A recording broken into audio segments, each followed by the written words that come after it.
नमस्कार दोस्तों, स्वागत है आप सभी साथियों का एक स्मार्ट स्टडी पर।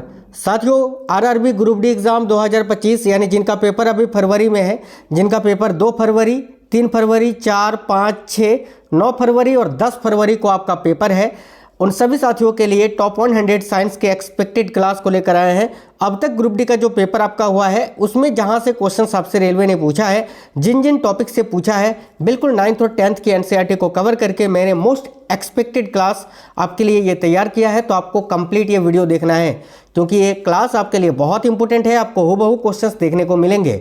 इस वीडियो के नीचे आप कमेंट बॉक्स में जरूर बता दीजिएगा जिनका पेपर अभी तक नहीं हुआ है कि सर मेरा अभी तक नहीं हुआ है, सिटी नहीं दिख रहा है, ऐसा आप लोग जरूर कमेंट बॉक्स में कमेंट कर देना, ठीक है। और इसके अलावा जो करंट अफेयर्स की क्लासेस आपको करवा रहे हैं वो भी आपको देखने हैं, बहुत इंपॉर्टेंट है भाई। चलिए तो शुरू करते हैं साथियों, देखते हैं क्वेश्चंस। फिजिक्स, केमिस्ट्री और बायोलॉजी तीनों ही को कवर करके बहुत ही इंपॉर्टेंट क्लास ये आपके लिए है। ध्यान से देखिएगा। पहला क्वेश्चन है, नाभिक के अंदर कौन सा कण है जो धनावेशित होता है? बहुत ही प्यारा क्वेश्चन है। देखिए, नाभिक के अंदर कौन सा कण है जो धनावेशित होता है? याद रखिएगा, प्रोटॉन। प्रोटॉन जो होता है ना, ये धनावेशित कण होता है। देखिए, इलेक्ट्रॉन ये जो है साथियों ऋणावेशित कण होता है। प्रोटॉन पॉजिटिव होता है और न्यूट्रॉन ना तो पॉजिटिव होता है ना तो नेगेटिव होता है, ये आवेश रहित होता है। याद रखना, बिल्कुल न्यूट्रल होता है, उदासीन होता है। आगे देखिए, अगला क्वेश्चन है, ऋण आवेशित। देखिए, ऋण आवेशित, उदासीन व धन आवेशित कण क्रमशः कौन से हैं? तो देखिए, ऋण आवेशित कण मैंने अभी आपको बताया इलेक्ट्रॉन होता है तो इलेक्ट्रॉन आएगा, उदासीन न्यूट्रॉन होता है और धन आवेशित अभी बताए थे प्रोटॉन होता है।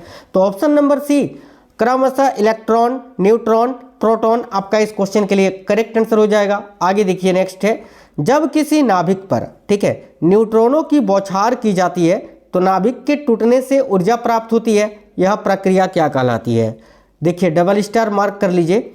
जब किसी नाभिक पर न्यूट्रॉनों की बौछार की जाती है तो नाभिक के टूटने से ऊर्जा प्राप्त होती है, यही प्रक्रिया को हम नाभिकीय संलयन कहते हैं। याद रखेंगे, आपका ना नाभिकीय विखंडन है ना। Option number A correct answer हो जाएगा, संलयन नहीं, नाभिकीय विखंडन, न्यूक्लियर फिजन जिसको आप बोलते हैं। ऑप्शन नंबर ए इस क्वेश्चन का करेक्ट आंसर हो जाएगा।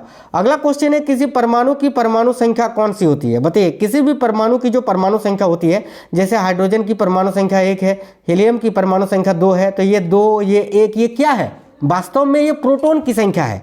किसी भी तत्व में जितनी प्रोटॉन की संख्या होती है वही उस तत्व की परमाणु संख्या होती है। मैंने कई बार आपको पढ़ाया है। तो देखो, करेक्ट आएगा ऑप्शन नंबर डी, नाभिक में उपस्थित प्रोटॉन की संख्या, ठीक है। आगे देखिए, अगला है, परमाणु में इलेक्ट्रॉन की संख्या किसके बराबर होती है? वही क्वेश्चन है। तो परमाणु में जो इलेक्ट्रॉन की संख्या होती है ना, देखिए इलेक्ट्रॉन की संख्या किसी भी तत्वों में हाइड्रोजन में प्रोटॉन की संख्या 1 है, इसका परमाणु संख्या 1 है, तो इसमें प्रोटॉन की संख्या 1 है, इसका मतलब है कि इसमें इलेक्ट्रॉन की संख्या भी 1 होगी।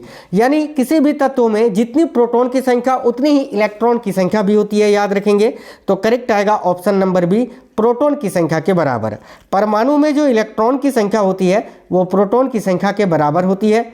आगे देखिए, पल्म पुडिंग मॉडल किसने दिया था? भाई बहुत इंपॉर्टेंट क्वेश्चन है, पल्म पुडिंग मॉडल ये किसने दिया था? तो देखिए, करेक्ट आएगा ऑप्शन नंबर बी, करेक्ट आएगा जे थॉमसन ने।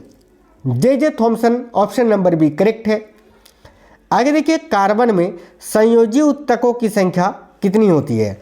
बताइए, कार्बन तत्वों में जो संयोजी उत्तकों की संख्या होती है वो कितनी होती है? तो करेक्ट आएगा ऑप्शन नंबर बी, 4 होती है भाई, 4 याद रखना। निम्न में से कौन सी रेडियो सक्रिय द्रव धातु है? इनमें से कौन सी एक रेडियो सक्रिय द्रव धातु है? तो रेडियो सक्रिय द्रव धातु एक ही है, वो है फ्रांसियम। याद रखेंगे, डायरेक्ट ये सवाल आपसे पूछे जाता है साथियों कि कौन सी रेडियो सक्रिय द्रव धातु है, तो याद रखना francium. Option number D correct है। सबसे हल्की धातु व प्रबल अपचायक कौन है? इनमें से सबसे हल्की व प्रबल अपचायक धातु कौन सी है? तो देखिए, राइट होगा लिथियम। लिथियम का परमाणु संख्या 3 होता है, इसमें प्रोटॉन की संख्या 3 होती है और जितनी प्रोटॉन की संख्या उतनी ही इलेक्ट्रॉन की संख्या भी 3 होती है। याद रखना, ऑप्शन नंबर बी सबसे हल्की धातु व प्रबल अपचायक होता है भाई लिथियम। आगे देखिए, अगला क्वेश्चन है, बेंजीन का रासायनिक सूत्र क्या होता है? काफी इंपोर्टेंट क्वेश्चन है। तो बेंजीन का रासायनिक सूत्र याद रखिएगा, देखिए ऑप्शन नंबर डी करेक्ट आएगा, 6 परमाणु वाला कार्बन यानी C6H6, ये जो है बेंजीन का रासायनिक सूत्र होता है। बहुत इंपॉर्टेंट क्वेश्चन है, याद रखेंगे, ऑप्शन नंबर डी करेक्ट हो जाएगा। अल्कोहल का रासायनिक सूत्र तो बहुत ही इंपॉर्टेंट है, बताइए क्या होता है? तो भाई अल्कोहल का रासायनिक सूत्र होता है C2H5OH। यानी ऑप्शन नंबर सी यहाँ आपका करेक्ट आंसर हो जाएगा। आगे देखिए अगला क्वेश्चन है, शरीर में एसिडिटी को कम करने के लिए उपयोग में लाया जाता है किसको, बताइए। देखिए शरीर में एसिडिटी को कम करने के लिए किसको उपयोग में लिया जाता है, तो करेक्ट आएगा दुर्बल क्षार को भाई, प्रबल क्षार नहीं साथियों, दुर्बल क्षार का प्रयोग हम करते हैं एसिडिटी को कम करने के लिए, जैसे कि बेकिंग सोडा का भी प्रयोग जो है हम एसिडिटी को कम करने के लिए करते हैं। एमिनो अम्ल से किसका निर्माण होता है, बड़ा ही सिंपल क्वेश्चन है, बताइए। एमिनो एसिड से मिलकर क्या बनता है, तो एमिनो एसिड मिलकर जो है ना प्रोटीन का निर्माण करता है। एक क्वेश्चन पूछा जाता है कि हमारे शरीर में आवश्यक एमिनो अम्ल की संख्या कितनी होती है, याद रखिएगा 20 होती है भाई, 20 से 22।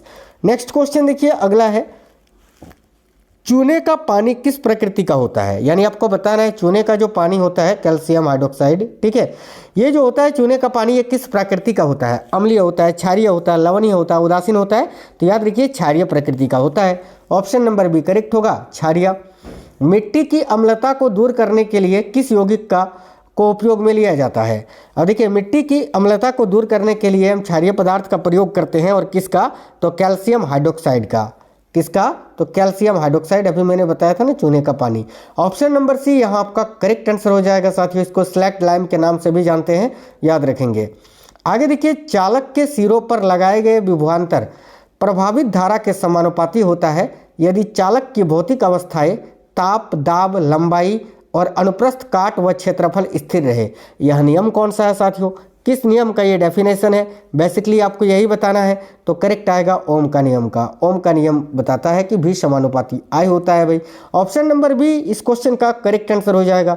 आगे देखिए अगला क्वेश्चन है, किसी चालक का प्रतिरोध कम है तो उसकी चालकता क्या होगी, भाई किसी चालक का प्रतिरोध अगर कम है तो उसकी चालकता क्या होगी, तो देखिए ऑप्शन नंबर ए करेक्ट होगा, अधिक होगी। अगर प्रतिरोध कम है तो उसकी चालकता अधिक होगी, याद रखना किसी भी चालक का।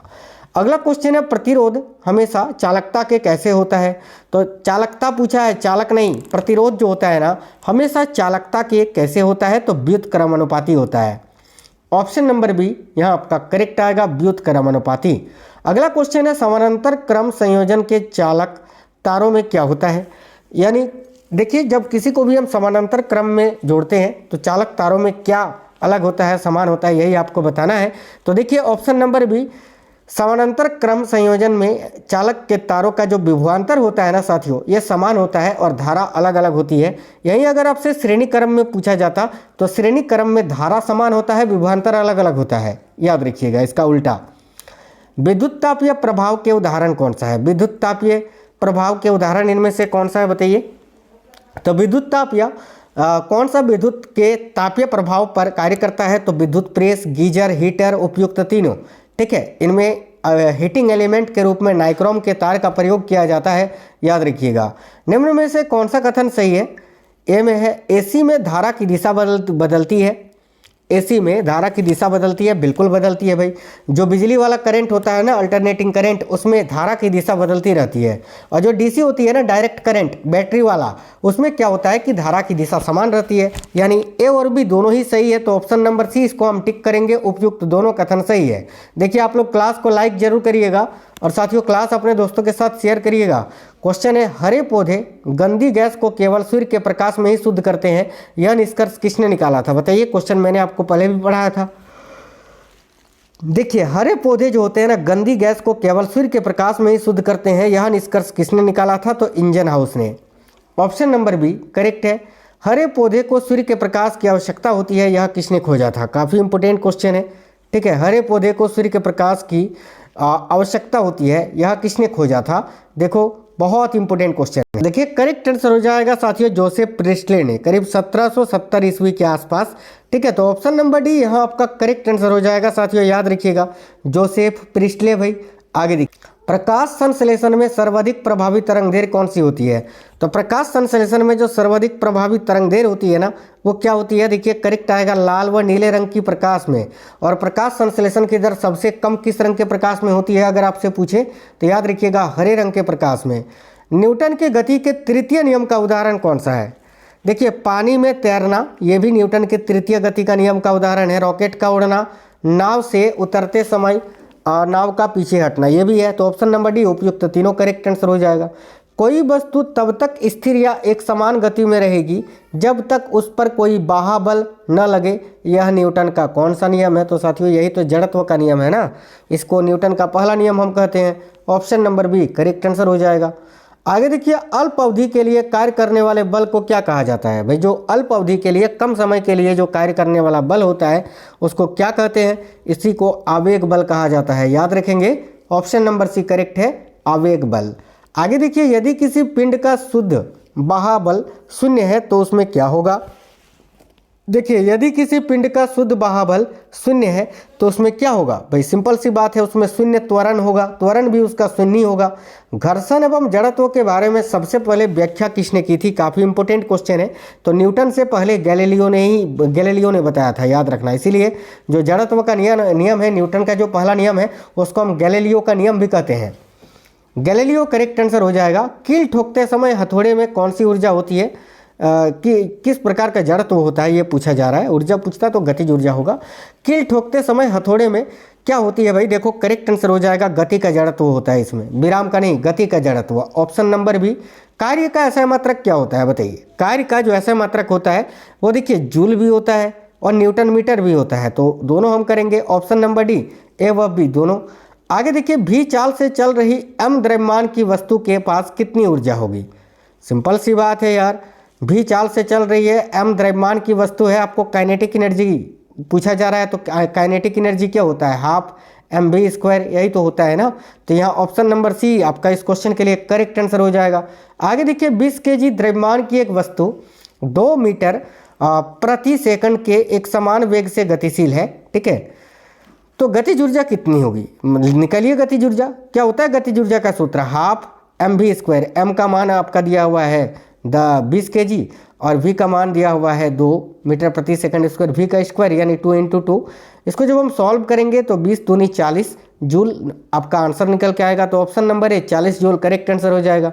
बल की दिशा में विस्थापन होने पर बल द्वारा किया गया कार्य क्या होगा? देखिए, अगर विस्थापन बल की दिशा में ही हो रहा है तो भाई किया गया कार्य जो होगा वो धनात्मक होगा, सिंपल सी बात है। ऑप्शन नंबर बी धनात्मक। अगला क्वेश्चन है वृत्ताकार। देखिए, वृत्ताकार पथ पर घूम रहे वस्तु का अभिकेंद्रीय बल द्वारा किया गया कार्य क्या होगा? यह भी क्वेश्चन काफी इंपॉर्टेंट है। तो वृत्ताकार पथ पर घूम रहे वस्तु का जो अभिकेंद्रीय बल द्वारा किया गया कार्य होगा बिल्कुल शून्य होगा, याद रखिएगा। ऑप्शन नंबर ए करेक्ट होगा, शून्य। कोई व्यक्ति एक दीवार को धक्का देता है परंतु उसे विस्थापित करने में असफल रहता है, तो उसके द्वारा किया गया कार्य क्या होगा? आप कोई दीवार को धक्का दे रहे हो, कोई भी विस्थापन होगा? नहीं होगा। तो आपके द्वारा किया गया कार्य क्या होगा? कोई भी कार्य आप नहीं करोगे, ना तो धनात्मक ना तो ऋणात्मक कार्य होगा, कोई भी कार्य नहीं होगा। Option number A correct answer होगा।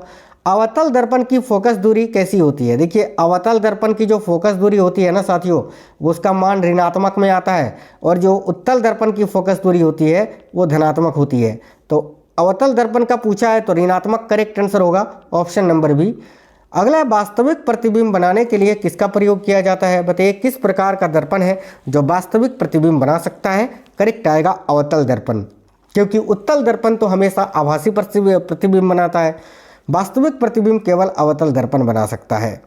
कौन सी स्थिति में अवतल दर्पण द्वारा प्राप्त प्रतिबिंब वास्तविक होगा, उल्टा होगा और वस्तु के आकार का ही होगा? मैंने कई बार पढ़ा है कि जब वस्तु को आप वक्रता केंद्र पर रखते हो तो साथियों प्रतिबिंब जो बनती है, ठीक है, वो उल्टा बनता है, वास्तविक बनती है और वस्तु के आकार का ही बनता है, ठीक है। तो करेक्ट आंसर होगा जब वस्तु वक्रता केंद्र पर हो, option number B correct answer होगा। निम्न में से किसमें डीएनए पाया जाता है? इनमें से किसमें डीएनए पाया जाता है? डीएनए यानी deoxy ribo nucleic acid DNA का फुल फॉर्म होता है, जो कि केंद्रक, हरितलावक और माइटोकॉन्ड्रिया उपयुक्त तीनों में पाया जाता है। तो ऑप्शन नंबर डी करेक्ट है।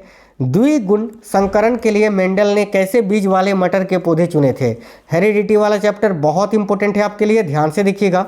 द्विगुण संकरण के लिए मेंडल ने कैसे बीज वाले मटर के पौधे चुने थे? तो करेक्ट आएगा झुर्रीदार और हरे, इसके अलावा गोलाकार और पीले, यानी ऑप्शन नंबर डी ए और बी दोनों प्रकार के। कोशिकांग माइटोकॉन्ड्रिया किनमें पाया जाता है? तो ये जो कोशिकांग है माइटोकॉन्ड्रिया, जिसको कोशिका का पावर हाउस कहा जाता है, ये किनमें पाया जाता है? तो याद रखना केवल यूकैरियोटिक कोशिकाओं में पाया जाता है, ऑप्शन नंबर बी करेक्ट है। कौन सा कोशिकांग केवल पादप कोशिका में पाया जाता है? इनमें से कौन सा कोशिकांग है जो केवल पादप कोशिका में पाया जाता है? याद रखिएगा plastid. Option number A correct है। कोशिकांग गोल्जी इकाई का कार्य क्या होता है? बहुत इंपॉर्टेंट क्वेश्चन है साथियों, डबल स्टार मार्क कर लीजिएगा। कोशिकांग गोल्जी इकाई का कार्य क्या होता है? देखिए, कोशिकीय पदार्थ का श्रावण एवं परिवहन, बिल्कुल वसा का संचय, ये भी सही है। उत्सर्जित पदार्थों को कोशिका से बाहर निकलने में मदद करना, ये भी, यानी ऑप्शन नंबर डी उपयुक्त सभी। कोशिका झिल्ली किसकी बनी होती है? काफ़ी इंपॉर्टेंट क्वेश्चन है। तो कोशिका झिल्ली जो होती है ना, ये वसा कोशिका झिल्ली के बारे में पूछा जा रहा है, यानी सेल मेम्ब्रेन जो कि वसा और प्रोटीन का बना होता है। तो ऑप्शन नंबर डी, बी और सी दोनों ही करेक्ट होगा। प्रसव के दौरान कौन सा हार्मोन है जो गर्भाशय पेशी पर क्रिया करता है? देखिए, काफ़ी इंपॉर्टेंट क्वेश्चन है। प्रसव के दौरान कौन सा हार्मोन गर्भाशय पेशी पर क्रिया करता है? तो साथियों ऑक्सीटोसिन हार्मोन। याद रखना, ऑक्सीटोसिन हार्मोन को हम प्रसव हार्मोन, लव हार्मोन के नाम से भी जानते हैं। प्रोस्टेट ग्रंथि किसके नीचे मौजूद होती है? कई बार मैंने पढ़ाया है कि साथियों प्रोस्टेट ग्रंथि ये केवल मेल यानी पुरुषों में पाया जाता है, जो कि मूत्राशय के ठीक नीचे मौजूद होता है। तो ऑप्शन नंबर डी करेक्ट होगा, मूत्राशय। स्वस्थ मनुष्य का रक्तदाब कितना होता है बताइए? तो एक स्वस्थ मनुष्य का रक्तदाब मैंने आपसे पूछा तो भी था इससे पहले वाले साइंस के क्लास में, होमवर्क में, काफ़ी साथियों ने करेक्ट आंसर बताया था। 120/80 mmHg होता है। ऑप्शन नंबर एक करेक्ट आएगा। निम्न में से कौन सा श्वसन तंत्र का अंग नहीं है? इनमें से कौन सा एक श्वसन तंत्र का अंग नहीं है? देखिए, ब्रोंकाई, लंग्स, ट्रेकिया, ये तीनों श्वसन तंत्र का अंग है, लेकिन हार्ट जो है ये रक्त परिसंचरण तंत्र का हिस्सा है, न कि श्वसन तंत्र का। तो ऑप्शन नंबर डी हार्ट आपका करेक्ट आंसर हो जाएगा। आगे देखिए, रुधिर और कोशिकाओं के बीच गैसों के विनिमय को क्या कहा जाता है? तो भाई रुधिर यानी रक्त और कोशिकाओं के बीच गैसों के विनिमय यानी आदान प्रदान को क्या कहा जाता है? तो कोशिकीय श्वसन और आंतरिक श्वसन दोनों ही कहा जाता है। ऑप्शन नंबर सी करेक्ट होगा, उपयुक्त दोनों। नेक्स्ट क्वेश्चन साथियों, 50 क्वेश्चन हमने पढ़ लिया और 50 क्वेश्चन देखते हैं। देखिए, जीवों में वंशागत गुणों का निर्धारण कौन करता है? तो जीवों में वंशागत गुणों का निर्धारण कौन करता है भाई? देखिए, करेक्ट आएगा साथियों, कौन करता है? तो जीन करता है। ऑप्शन नंबर बी आपका करेक्ट आंसर हो जाएगा, जीन। याद रखिए, काफ़ी इंपॉर्टेंट क्वेश्चन है, जीन इस क्वेश्चन का करेक्ट आंसर हो जाएगा। नेक्स्ट क्वेश्चन है साथियों, तंत्रिका तंत्र में निम्न शामिल है। देखिए, तंत्रिका तंत्र में क्या शामिल होता है भाई? तो साथियों मस्तिष्क होता है, बिल्कुल, रीढ़ की हड्डी होता है, स्प्लीन होता है, यानी ऑप्शन नंबर डी उपयुक्त सभी सही है। अगला क्वेश्चन है, दो न्यूरॉन्स के बीच एक सूक्ष्म अंतर जिस पर एक न्यूरॉन से अगले तक जाने पर तंत्रिका आवेग गुजरता है, उसको क्या कहते हैं? बहुत इंपॉर्टेंट क्वेश्चन है, डबल स्टार मार्क कर लीजिए साथियों। इसको क्या कहते हैं भाई? तो अंतग्रथन बोलते हैं, अंतग्रथन हिंदी में। अंग्रेजी में आप जानते हैं, अंग्रेजी में इसको सिनेप्स कहा जाता है। क्या कहा जाता है? सिनेप्स। आगे देखिए, अगला क्वेश्चन है, रीढ़ की हड्डी मस्तिष्क के किस हिस्से से निकलती है? तो देखिए, रीढ़ की हड्डी जो होती है ना, ये मस्तिष्क के किस हिस्से से? तो मज्जा से निकलती है साथियों, याद रखना, ठीक है। मस्तिष्क स्तंभ यानी ब्रेन स्टेम के निचले हिस्से, विशेष रूप से मेडुला ऑब्लांगोटा से ये निकलती है, याद रखिएगा। अगला क्वेश्चन है, मानव तंत्रिका तंत्र का मुख्य नियंत्रण केंद्र कौन सा होता है? तो मानव तंत्रिका तंत्र का जो मुख्य नियंत्रण केंद्र होता है वो होता है ब्रेन, मस्तिष्क। ऑप्शन नंबर ए। पुरुष में अंडकोश कितने होते हैं भाई? पुरुष में कितने अंडकोश होते हैं? 2 ही टेस्टिस होती है ना, तो option number B correct answer हो जाएगा, 2। आगे देखिए, अगला क्वेश्चन है, किस हार्मोन को प्रेगनेंसी हार्मोन कहा जाता है? काफी इंपॉर्टेंट क्वेश्चन है। कौन सा हार्मोन है जिसको प्रेगनेंसी हार्मोन कहा जाता है? देखिए, ऑप्शन नंबर सी करेक्ट होगा, प्रोजेस्टेरोन। याद रखना, प्रोजेस्टेरोन हार्मोन को हम प्रेगनेंसी हार्मोन कहते हैं भाई। अंडे को अंडाशय से गर्भ में किसके माध्यम से ले जाया जाता है?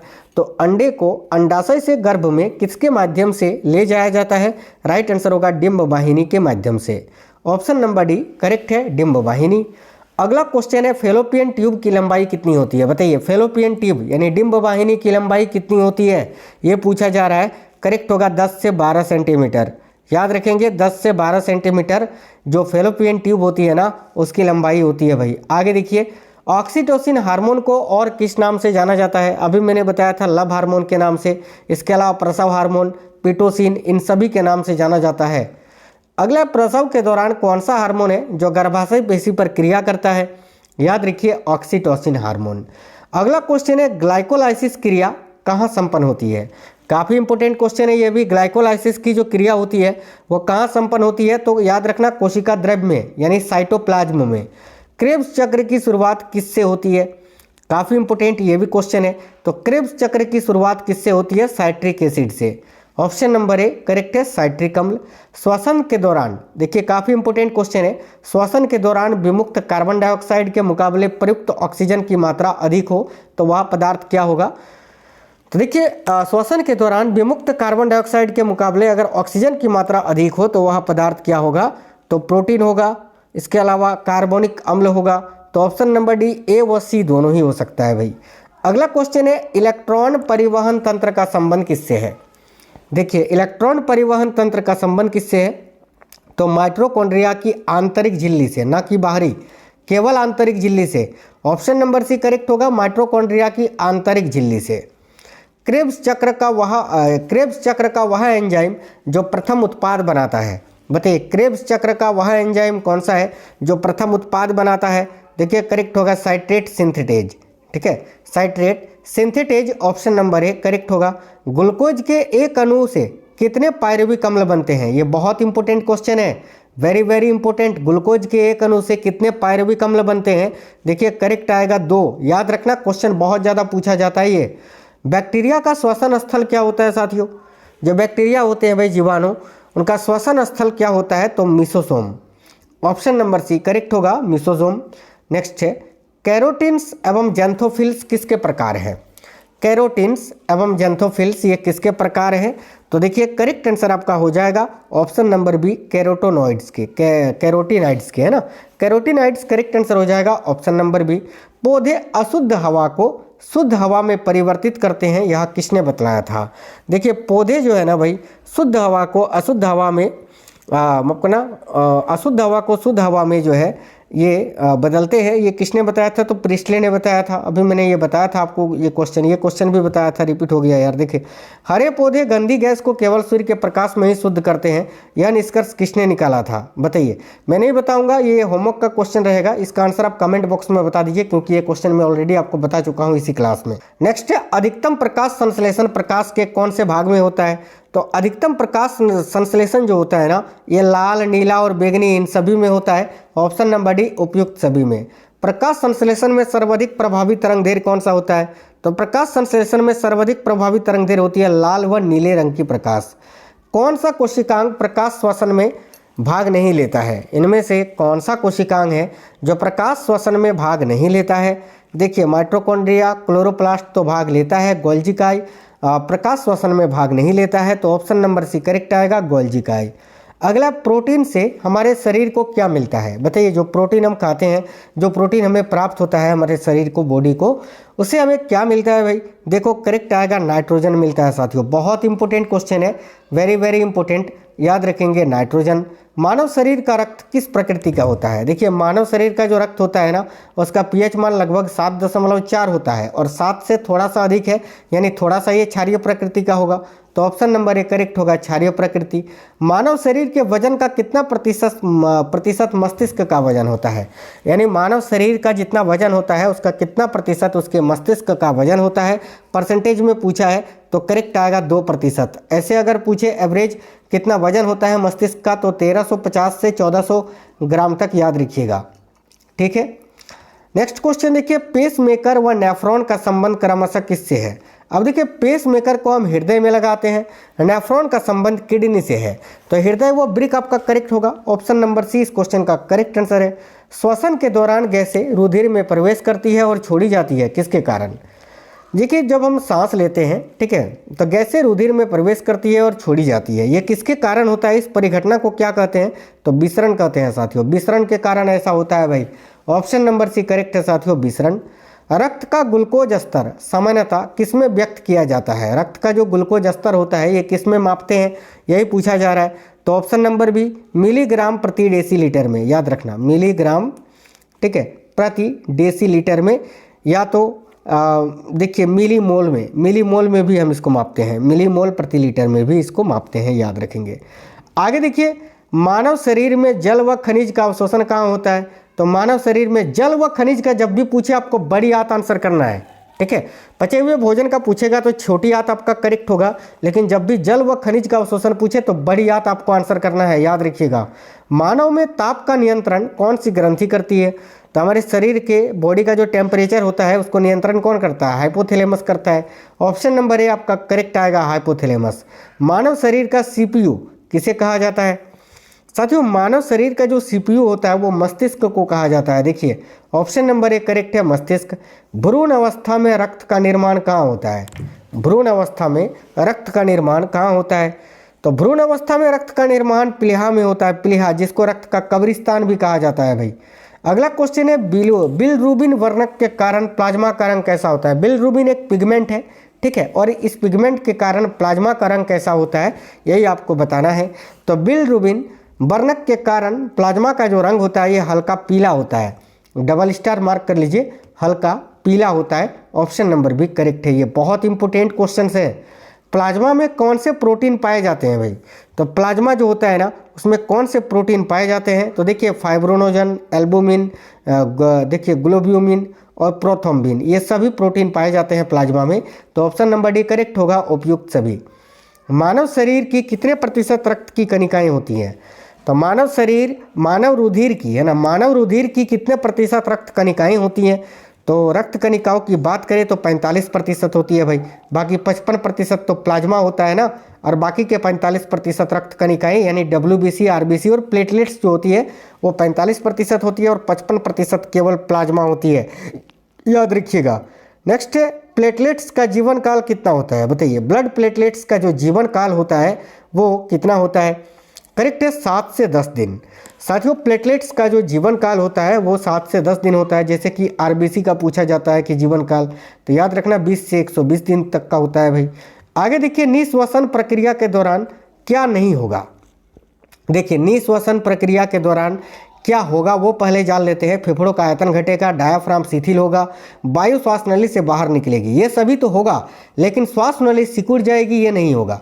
निःश्वासन प्रक्रिया के दौरान श्वास नली सिकुड़ जाएगी, ये गलत है, यही नहीं होगा। ऑप्शन नंबर डी करेक्ट है। श्वसन तंत्र का प्राथमिक कार्य क्या होता है बताइएगा? देखिए, श्वसन तंत्र का जो प्राथमिक कार्य होता है वो यही होता है कि शरीर में ऑक्सीजन को ले जाना। ऑप्शन नंबर बी करेक्ट है।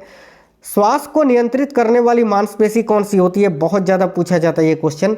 तो सांस को नियंत्रित करने वाली जो मांसपेशी होती है वो होती है डायाफ्राम, याद रखिएगा, डायाफ्राम। Option number A. निःश्वसन के दौरान सांस से आवाज़ का आना कौन सा रोग है? देखते हो ना कभी कभी जिनको ये बीमारी होती है साथियों, जब वो सांस लेते हैं तो सांस से आवाज़ आता है, ये कौन सी बीमारी है? तो याद रखिएगा, अस्थमा। ऑप्शन नंबर ए, अस्थमा। श्वसन क्रिया के दौरान कौन सी गैस की मात्रा में कोई परिवर्तन नहीं होता है? तो श्वसन क्रिया के दौरान कौन सी गैस की मात्रा होती है जिसमें कोई परिवर्तन नहीं होता है? याद रखिएगा, नाइट्रोजन में, क्योंकि नाइट्रोजन हम जब लेते हैं ना, मैंने आपको इससे पहले क्लास में पढ़ाया था कितनी नाइट्रोजन लेते हैं, छोड़ते हैं, ऑक्सीजन कितना लेते हैं, कितना छोड़ते हैं। तो श्वसन की क्रिया के दौरान जब हम सांस को लेते हैं तो उस जो भी सांस हम लेते हैं उसमें जो गैस होती है उसमें 78% नाइट्रोजन होता है। जब हम छोड़ते हैं तब भी उसमें 78% नाइट्रोजन होता है, याद रखना। तो नाइट्रोजन में कोई भी परिवर्तन नहीं होता है भाई। आगे देखिए, कौन सा अभिलक्षण वंशागत नहीं है? देखिए, चमड़ी का रंग, आंखों का रंग, शरीर की आकृति, ये सभी वंशागत लक्षण है, लेकिन बालों की प्रकृति ये वंशागत लक्षण नहीं होती है। तो option number C correct answer होगा, बालों की प्रकृति। अगला, निम्न में से किसको मेंडल के नियम का अपवाद कहा जाता है? बताइए, ये जो नियम मेंडल ने दिए थे इनमें से कौन सा नियम है जिसमें मेंडल के नियम का एक अपवाद है? तो भाई सह प्रभाविकता का नियम, जिसको हम सहलग्नता यानी लिंकेज लॉ भी कहते हैं। लिंकेज लॉ यानी सहलग्नता के नियम से भी हम जानते हैं, याद रखना। संतति में पूर्वजों के गुणों का आना क्या कहलाता है? बताइए, बहुत इंपॉर्टेंट क्वेश्चन है। देखिए, संतति में पूर्वजों के गुणों का आना, इसी को साथियों एडाबिज्म कहा जाता है। ऑप्शन नंबर बी करेक्ट आएगा, एडाबिज्म। मनुष्य में एलोजोम या लिंगी गुणसूत्र के कितने जोड़े होते हैं? तो लिंग गुणसूत्रों के एक जोड़े होते हैं, 2 होते हैं टोटल, यानी एक जोड़ी। तो ऑप्शन नंबर ए करेक्ट आएगा, एक जोड़ी। निम्न में से किस सतह के जनन से उत्पन्न संतानों में विभिन्नता स्पष्ट रूप से दिखाई देती है? बताइए, इनमें से किस प्रकार के किस तरह के जनन से उत्पन्न संतानों में विभिन्नता स्पष्ट रूप से दिखाई देती है? याद रखिएगा लैंगिक जनन में भाई। लैंगिक जनन करेक्ट आएगा ऑप्शन नंबर ए। जीन के वैकल्पिक रूप को क्या कहा जाता है? काफ़ी इंपॉर्टेंट क्वेश्चन है, याद रखिएगा जीन का जो वैकल्पिक रूप होता है उसको एलील्स कहा जाता है। ऑप्शन नंबर डी करेक्ट आएगा एलील्स। आगे देखिए जीन किसको नियंत्रित करते हैं? तो जीन जो होता है ना, जीन किसको नियंत्रित करते हैं? तो याद रखिएगा आनुवांशिकता और प्रोटीन संश्लेषण को। एक क्वेश्चन और है होमवर्क का, इसका आंसर बताइए कि प्राकृतिक वर्ण के द्वारा जैव विकास का सिद्धांत किसने दिया था? लेमार्क ने, डार्विन ने, मेंडल ने या अरस्तु ने? चलिए इसका आंसर सभी साथी कमेंट बॉक्स में बताएंगे। साथ ही में वीडियो को लाइक करिएगा, अपने सभी दोस्तों के साथ जरूर शेयर करना। और हाँ, इसके अलावा जो मैं करंट अफेयर्स की क्लासेस करवा रहा हूँ, ऑलरेडी जो करवा दिए हैं जाकर जरूर देख लेना, डायरेक्ट क्वेश्चन वहीं से आएंगे आपके। चलिए तो साथियों मिलते हैं नेक्स्ट वीडियो में। वीडियो को लाइक और शेयर जरूर करिएगा। जय हिंद, वंदे मातरम।